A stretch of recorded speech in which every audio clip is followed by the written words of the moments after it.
Jemaat yang dikasih Tuhan, kita akan membaca dan merenungkan firman Tuhan dalam ibadah memperingati hari ulang tahun RI yang ke-75. Mari kita satu dalam doa. Saat ini kami menghadap kehadirat Tuhan dan menenangkan diri. Kami mohon kuasa Allah, Roh Kudus-Mu menerangi hati kami, sehingga di dalamnya ya Allah kami memperoleh terang Tuhan dan kami lakukan dalam kehidupan kami. Terima kasih Bapa, dalam Tuhan Yesus kami naikkan pujian dan syukur. Amin. Jemaat, mari kita berdiri. Kita akan membaca dan merenungkan firman Tuhan. Terpujilah Kristus. Haleluya. Haleluya. Haleluya. Haleluya.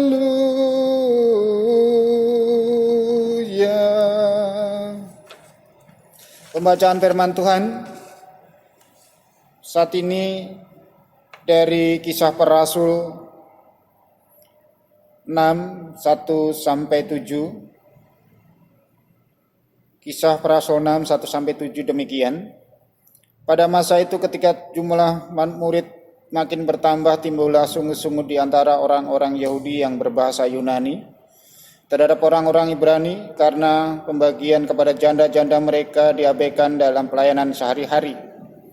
Berhubung dengan itu, kedua belas rasul itu memanggil semua murid berkumpul dan berkata, kami tidak merasa puas karena kami melalaikan firman Allah untuk melayani meja. Karena itu, saudara-saudara, pilihlah 7 orang dari antaramu yang terkenal baik dan yang penuh roh dan hikmat, supaya kami mengangkat mereka untuk tugas itu. Dan supaya kami sendiri dapat memusatkan pikiran dalam doa dan pelayanan firman. Usul itu diterima baik oleh seluruh jemaat, lalu mereka memilih Stefanus, seorang yang penuh beriman dan Roh Kudus, dan Filipus, Prakorus, Nikanor, Timon, Parmenas, dan Nikolaus, seorang penganut agama Yahudi dari Antioquia. Mereka itu dihadapkan kepada rasul-rasul, lalu rasul-rasul itu pun berdoa dan meletakkan tangan di atas mereka. Firman Allah makin tersebar dan jumlah murid di Yerusalem makin bertambah banyak. Juga sejumlah besar imam menyerahkan diri dan percaya.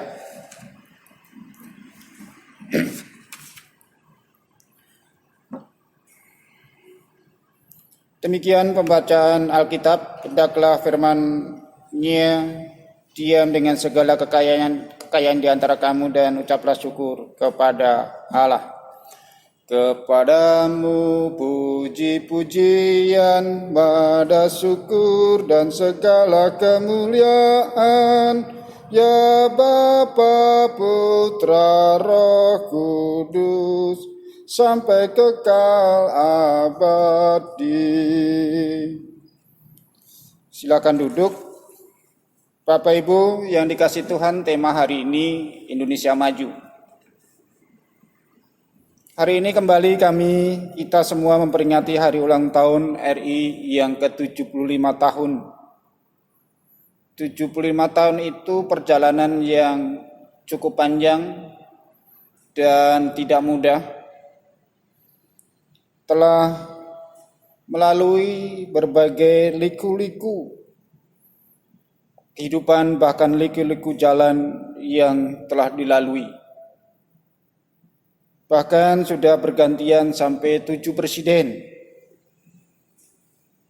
Bahkan juga kita menghadapi berbagai macam tantangan-tantangan baik alam maupun secara manusiawi. Bahkan sudah menjadi kebiasaan bahwa kita di saat memperingati hari ulang tahun RI biasanya kita membuat acara-acara pertandingan-pertandingan, perlombaan-perlombaan yang sangat meriah. Bahkan juga dengan upacara-upacara. Dan saat ini kita memeriahkan hanya pakai dan memasang umbul-umbul, seolah-olah memperingati hari ulang tahun RI yang saat ini sepi, tidak semeriah tahun-tahun yang lalu. Sebab tahun ini, di saat kita memperingati hari ulang tahun RI yang ke-75 tahun, kita menghadapi sakit penyakit yang cukup menyita perhatian bersama, bahkan dunia, bahkan negeri ini, COVID-19. Itu yang bisa memporandakan ekonomi, bahkan juga sosial kemasyarakatan, yang saat ini kita dibentuk menjadi masyarakat yang baru. Yang dulu kita bisa berjabat tangan, yang dulu kita bisa ngumpul-ngumpul bersama, saat ini semua sudah ditiadakan karena adanya COVID-19. Bahkan juga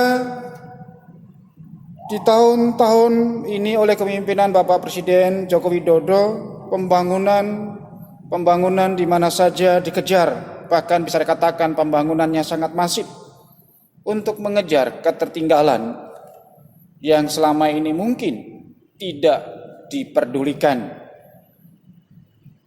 Nah, jemaat yang dikasihi Tuhan Yesus Kristus, gereja mula-mula juga menghadapi seperti itu.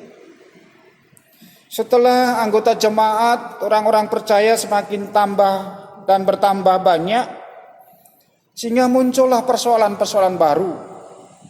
Sehingga orang-orang mulai bersungut-sungut, yaitu sungut-sungut dari orang-orang Yahudi yang berbahasa Yunani. Mereka bersungut-sungut, mereka mempersoalkan sesuatu hal yang selama itu mereka telah diabaikan dan tidak dipedulikan. Yang pertama, ternyata pelayanan kepada kaum lemah itu telah diabaikan dan tidak dipedulikan, bahkan itu dianggap sebagai pelayanan nomor 2. Sehingga dipandang pelayanannya tidak adil, bahkan ditelantarkan. Bahkan bisa dikatakan kalau negeri ini barat dan timur, atau Jawa dan luar Jawa, atau daerah yang tertinggal dan daerah yang maju. Itu ternyata ada juga di negeri ini seperti itu. Ketidakadilan, bahkan juga ada yang tertinggal. Dan itulah yang dikejar oleh negeri ini, oleh Bapak Presiden Joko Widodo untuk mengejar ketertinggalan itu. Bagaimana beliau membangun di perbatasan-perbatasan pembangunan-pembangunan yang sangat masif, supaya mereka juga merasakan hidup yang maju, hidup yang damai sejahtera itu. Itu yang pertama. Sedangkan yang kedua, untuk menjalankan tugas-tugas pelayanan ini harus memerlukan orang-orang yang baik, orang-orang yang memiliki integritas yang baik. Salah satunya adalah orang-orang yang dikuasai oleh Roh Kudus. Nah, orang-orang yang dikuasai Roh Kudus ini memiliki karakter hamba. Hamba itu yaitu pelayanan. Hamba itu adalah dia melayani, bukan menjadi tuan, bukan menjadi bos, bukan menjadi yang harus dilayani. Tapi di sini orang-orang yang dikuasai oleh Roh Kudus ini memiliki karakter hamba yang suka melayani. Dia bukan dilayani tapi melayani. Dan inilah yang dilakukan oleh para rasul untuk memilih orang-orang. Bahkan ini juga adalah sebagian dari pembagian tugas dari para rasul-rasul, yang akhirnya para rasul-rasul itu bisa konsentrasi ke dalam pelayanan-pelayanan firman. Tapi di sini pembagian yaitu memilih orang-orang untuk pelayanan-pelayanan sosial atau pelayanan meja. Sedangkan yang ketiga, untuk menuju Indonesia maju itu seperti pada ayat yang ke-7, firman Allah makin tersebar dan jumlah murid di Yerusalem makin bertambah banyak. juga jumlah besar iman menyerahkan diri dan percaya. Nah, disinilah bagaimana negeri ini untuk mencapai tujuan akhirnya, yaitu merasakan semua damai sejahtera. Semua merasakan kebahagiaan sehingga hidup rukun. Seperti orang-orang percaya yang semakin banyak bertumbuh berkembang, bahkan Injil tersebar kemana-mana. Nah, dalam inilah bagaimana gereja juga tidak ketinggalan, juga harus mengambil bagian di dalam keterlibatan untuk menuju Indonesia maju. Walaupun di dalam tugas-tugas panggilan dan pelayanan gereja juga menghadapi banyak persoalan. Bahkan persoalan itu tidak bisa dihilangkan, bahkan terus selalu ada dan selalu ada. Sehingga di tengah-tengah persekutuan, di tengah-tengah gereja, itu selalu ada orang bersungut-sungut, bahkan juga negeri ini. Jadi antara senang dan tidak senang, puas dan tidak puas, itu bisa terjadi di tengah-tengah persekutuan kita, bahkan juga di tengah-tengah bangsa dan negara ini. Dan itu selalu ada dan selalu ada dihadapi oleh gereja. Sehingga oleh karena itu, jemaat yang dikasihi Tuhan Yesus Kristus, kita selaku orang percaya, kita gereja yang dipimpin oleh Roh Kudus, juga harus memiliki integritas yang baik, yaitu bagaimana mental hamba ini. Gereja harus menyuarakan kebenaran Allah. Gereja harus hadir untuk melayani. Tapi gereja bukan berlindung di ketiak para pejabat, tapi bagaimana gereja datang untuk melayani. Tujuan akhir yaitu Indonesia maju. Seperti pada ayat yang ke-7, firman Allah makin tersebar dan jumlah murid di Yerusalem makin bertambah banyak. Sehingga untuk menuju Indonesia baru, yaitu bagaimana memilih orang-orang para pejabat yang dikuasai, dipimpin oleh Roh Kudus, Roh Allah. Karena mereka yang akan menjalankan itu semuanya. Sehingga bagaimana mereka harus memiliki integritas yang baik. Dan bagaimana gereja juga harus melaksanakan itu semuanya. Seperti juga bagaimana Indonesia menuju Indonesia maju itu, harus juga orang-orang yang memiliki integritas yang baik. Dan oleh karena itu, bagaimana gereja mendukung untuk Indonesia maju di hari ulang tahun ke-75 ini. Kita harus menghilangkan mental Tuhan. Jadi kita harus menghilangkan mental Tuhan yang maunya dilayani dan dilayani. Dan selalu mental Tuhan itu selalu dia mencari enaknya. Dan mental malas itu juga selalu harus dihilangkan. Ingin makan enak tapi malas, mau bekerja tidak mau. Dan juga korupsi. Itu harus dihilangkan mental itu. Dan mental Tuhan ingin menguasai, ingin dipandang yang hebat, ingin dipandang yang memiliki segala-galanya. Tapi sini gereja hadir untuk menjadi hamba, untuk melayani.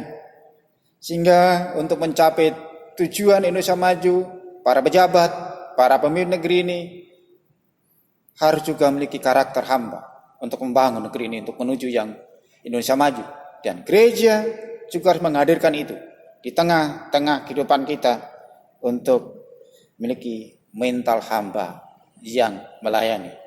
Agar kehadiran gereja juga untuk menyatakan kebesaran kemuliaan Allah untuk membangun negeri ini, sehingga tujuan negeri ini adil makmur, yaitu Indonesia maju, itu terwujud. Tuhan Yesus memberkati. Amin.